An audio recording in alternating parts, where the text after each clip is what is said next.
Students of প্যালেস্তাইনের ডাকে কলকাতার পৌর সংস্থার পাশে অনুষ্ঠিত হলো প্রতিবাদ সমাবেশ। যে প্রতিবাদ সমাবেশ শুরু হয়েছিল রামলীলা ময়দান পার্ক থেকে, দুপুর 1টায় শুরু হয়েছিল এবং সেখান থেকে প্রতিবাদ মিছিল এসে পৌঁছায় কলকাতা পৌর সংস্থার একেবারে পাশে। সেখানে প্রধান অতিথি হিসেবে বক্তব্য রাখেন সারা বাংলা সংখ্যালঘু যুব ফেডারেশনের সাধারণ সম্পাদক এবং অল ইন্ডিয়া মুসলিম পার্সোনাল ল বোর্ডের সদস্য মোহাম্মদ কামরুজ্জামান। এছাড়াও বিভিন্ন সংস্থার বিভিন্ন সংগঠনের বিভিন্ন নেতৃত্বরা তারা বক্তব্য রাখেন। সাংবাদিকদের মুখোমুখি হয়ে বিশেষ করে নতুন সকালের প্রশ্নের উত্তরে মোহাম্মদ কামরুজ্জামান কি জানিয়েছেন আসুন শুনে নেব। বিশ্বকাপ আসলে আর্জেন্টিনার পতাকা পথ করে ওড়ে, তো সেই আর্জেন্টিনা বিশেষ করে সংখ্যালঘুরাও সেই পতাকা ওড়ান বা সমর্থন দেন। সেই আর্জেন্টিনা রাষ্ট্রসংঘের ভোটাভুটিতে ইসরায়েলের পক্ষ নিয়েছেন, এটাতে কি বলবেন? আর্জেন্টিনার কাছে এটা বিশ্ববাসী প্রত্যাশা করেনি। আর্জেন্টিনা যেটা করেছে সেটা অন্যায় করেছে। আবারও বলবো, হিটলারকে কিন্তু আজকে নায়ক হিসাবে দেখানো হয় না, তাকে খলনায়ক হিসাবে দেখানো হয়। আর্জেন্টিনা যদি মনে করেন যে আমেরিকা এবং ইসরায়েলের মতো করে যারা খলনায়কের খাতায় নাম লেখাবেন, তাহলে তারা ফিলিস্তিনের স্বাধীনতার বিপক্ষে ভোট দিতে পারে।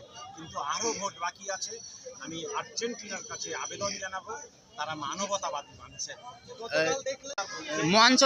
মঞ্চ থেকে আপনাদের নেতৃত্ববৃন্দ ইসরায়েলি পণ্য বয়কটের যে ডাক দিলেন, তো বিকল্প হিসেবে আপনারা কি কাদের পণ্য ব্যবহার করতে বলবেন?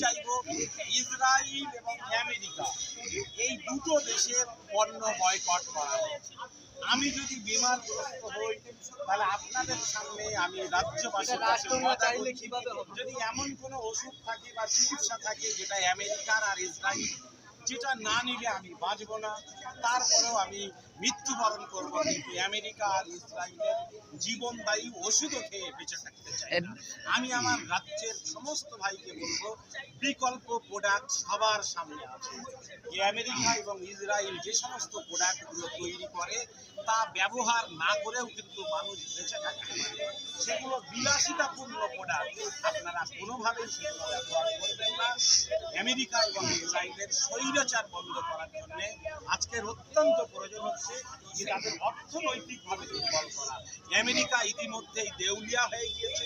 আপনারা দেখেছেন কিছুদিন আগে ইরান ইসরায়েলকে দেউলিয়া করে দিয়েছে।